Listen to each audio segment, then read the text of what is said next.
Hey guys, this is Magamu, and it's very rare that I'll bring a game to you guys and tell you that I'm genuinely excited about the possibilities of where this game can go. We've been so disappointed about games lately.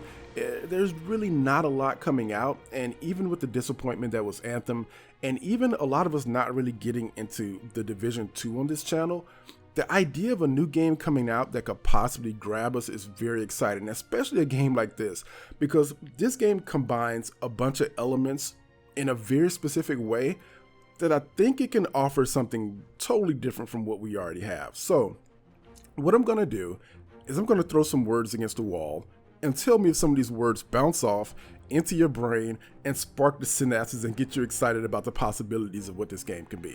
Okay? Here are the words.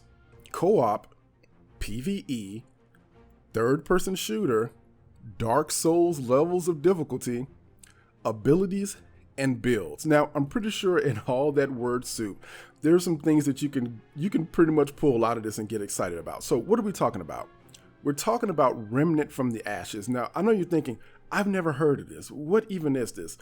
I've only even known about this game existing for about the last week or so, and reasonably so. Their YouTube channel, their social media, I went and watched the views on this, and there aren't really a lot of people talking about this game, either because they don't know what it is or they just never heard about it. So hopefully with this video, we can amplify Remnant from the Ashes, somewhat explain what it is, and possibly figure out if this is something that you guys might be excited about. All right.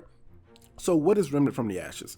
Remnant from the Ashes is a 1 to 3 player co-op Souls-like third-person shooter. This is going to be a difficult game that you can play with friends, you can jump in, and again, the whole branding of this is almost like if you mix Dark Souls with a third-person shooter game. This is the way they're pitching this. So the way it plays is you can shoot, you can use abilities, and you can dodge. Now, dodge is going to be a big thing if you guys are familiar with Dark Souls at all, because if you get hit by an enemy in this game, you can get your entire world wrecked. Like, you can get your face wrecked pretty fast because enemies deal a ton of damage and the game is very unforgiving, and that's going to appeal to a certain type of player. We're talking about the sweaties. We talked about the sweaties in the last video.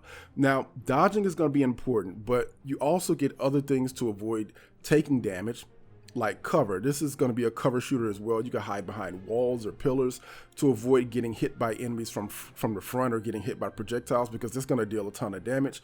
And overall, the just idea of this is that it's going to be difficult. So coming into this game, expect to die. You're going to die a lot, just like Dark Souls or something like that. But don't worry, because this game doesn't have any permadeath. So you can respawn as long as you rest up.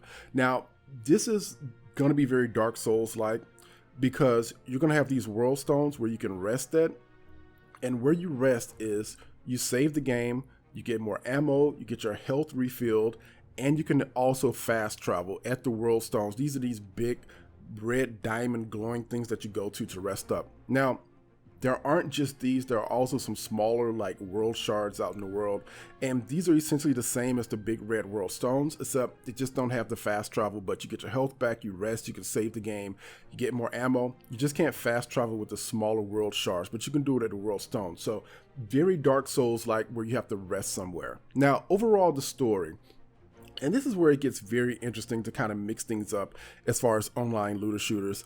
This is a completely randomly generated campaign. The game has a beginning and an end, and you play through the campaign story, and it's randomly generated. This is a post-apocalyptic world where you have to fight through these enemies called the Root. You have to help mankind that's basically cowering in the corner and run missions and do things that save the world. Now, I talked about dynamic generation and the randomly generated campaign because this entire game is touting the idea of dynamic generation. Imagine Dark Souls, where the game is completely randomly generated, and that adds to the replayability. So the things that are randomly generated here are the campaign, the map itself. Every time you play through this is going to be visually different. The events within the game that happen dynamically are going to be randomly generated. The encounters with enemies, The actual enemies would be randomly generated with the abilities and things like that. The loot that the enemies drop will be random, and also the bosses that you find out in the world are going to be RNG generated. So bosses are going to have all type of different crazy abilities that they can do. The game is going to be adding more boss abilities as they go, and generally the abilities are going to be things that you have to watch out for. Like for instance, enemies might be able to buff themselves. They might get this thing called Skull Cracker, which knocks you down, and they're going to be adding more bosses, more buffs, and things like that as they go along. And the whole idea about this is it adds tons of replayability, and we talk about that because they're actively encouraging that you re-roll your entire campaign. So when you start a new game in Remnant from the Ashes, it randomly generates the entire campaign, but the devs want you to re-roll your world and play through, because when you play through the first time, you're not gonna see the entire game, and once you re-roll the world, you'll see more stuff. You'll see more enemies, you'll see more of the map, you'll see more of the campaign, and a lot more of the encounters. It adds a ton of replayability to this game that I think is going to help, especially if this game is difficult and it's Dark Souls-like. You're going to want to play through this a lot. Now, other things that might appeal to you guys, especially like Warframe players, is builds. You know, guys, we like to build stuff. We like to have our own setups, and this game is going to let you have that. The general idea is that you supposedly can play however you want: aggressive, defensive, supportive, depending on how your squad is set up. This game is going to be able to let you do that with mods, trinkets, and traits. So mods are essentially powers that you can put on your weapon. You get more weapons as you go out, and then you get those mods, place them on the weapon, and then you unlock abilities. Like for instance, there's a blink ability that you can unlock that blinks behind an enemy and lets you deal damage from behind. Whoa. What was that? That's so that's blink token. You get 5 charges of it. It builds up really quick. So it's basically like a flash or teleport. So actual abilities, not so much buffs. Now with the trinkets and the traits, that's where you get the buffs. So for instance, as you play the game, you pick up these things called trinkets, and trinkets apply permanent buffs to your characters, but you can also get temporary buffs in these things called traits. You collect these as you play through as well. And on the traits, you're going to get stat buffs, which are basically things like stamina, health, and reducing damage, and also reducing damage for your team. So you want to be getting mods, trinkets, and traits as you play through the entire game and reroll the game to get better stuff. And overall, the customization sounds pretty cool. Now, why am I excited about this game? I'm excited because this has a ton of possibility. There are some things I'm worried about, we'll talk about in a second, but this has a ton of possibilities that I'm super interested in. First off, difficulty. I think lately games have been holding our hands a little bit too much. This is not an attack against Warframe. I think Destiny has raids and other games are doing pretty well. But mostly, I think gaming has been holding our hand, and we haven't really gotten many Souls-like games, and we definitely haven't gotten a third-person Souls-like game where you can co-op and play with friends. So I'm definitely excited about being able to play with you guys, play with some of my streamer and YouTuber friends, and just grind this thing out and actually have something that challenges us and gives us more difficulty. So it's an actual challenge, and we can play together and do things. I'm excited because this game is a new IP. I'm kind of tired. I've got sequelitis. I'm definitely going to play Destiny 2 when it comes out later in the fall with the new light or Shadowkeep or whatever it's called.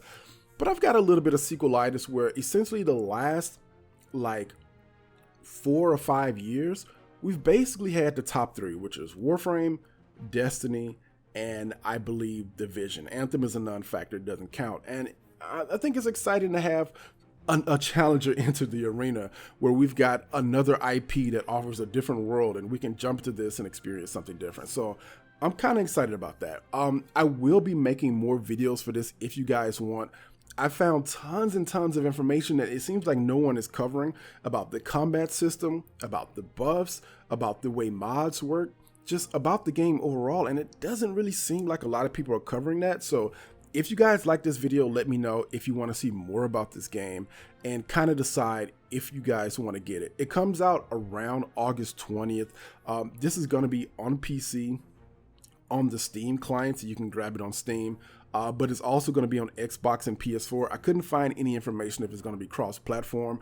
I'll let you guys know that in a future video once I figured that out, but I don't really know right now. This is not a free-to-play game. All right, so that's going to turn a lot of people off.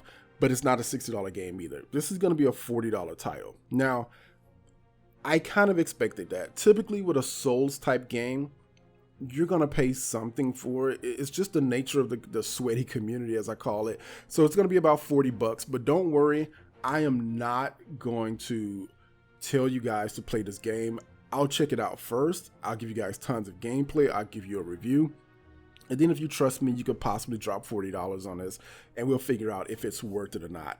The pre-order will give you early access. I'm going to pick this up so I can review the game as well. Inside the pre-order, there are going to be cosmetics. There's going to be an XP booster as well as early access to the game with the XP booster. It's going to have crafting materials and meds, which kind of turns me off to have that in a pre-order, but it is a PvE game. There's no PvP, so if they want to put XP boosters and crafting materials and meds in it, that's totally fine, as long as there's no PvP and you're just kind of paying to win versus people who are going to be playing the game day one and you're just going to kill them or whatever. I'm not entirely sure if this game will never have PvP. I'm not even really sure if it has it at launch. We'll have to check this out. Now, there is one huge red flag for me, and you guys know I have to be real with you guys all the time. This seems to be a Perfect World game. It seems to be published by Perfect World. That means you're going to need a Perfect World account for this. Now, this is my only red flag. Paying $40 for a game and then having it be a Perfect World published game scares me a little bit. Now, I've got a ton of experience with Perfect World, mainly their MMOs. I had maybe 1,500 or so hours in one of their earlier MMOs, Perfect World International. And that game, although it was free, that was a pay to win game. Like, everyone cries about pay to win.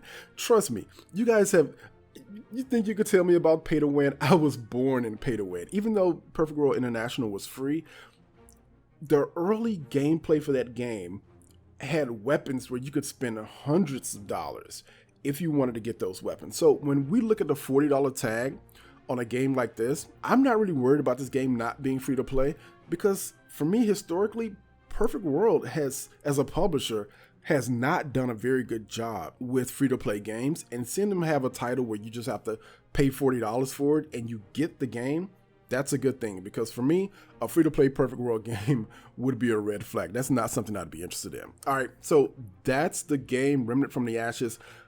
If you guys let me know in the comment section if you want me to cover this. This is definitely something I could put on my channel. This is something that I could stream and something that we could play very consistently and have something to do.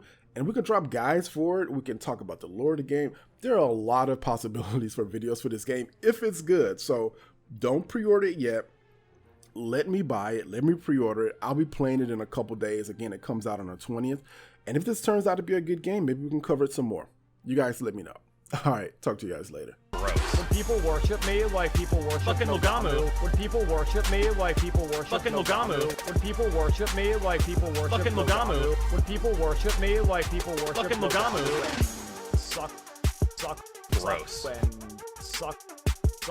Gross. When suck. Gross.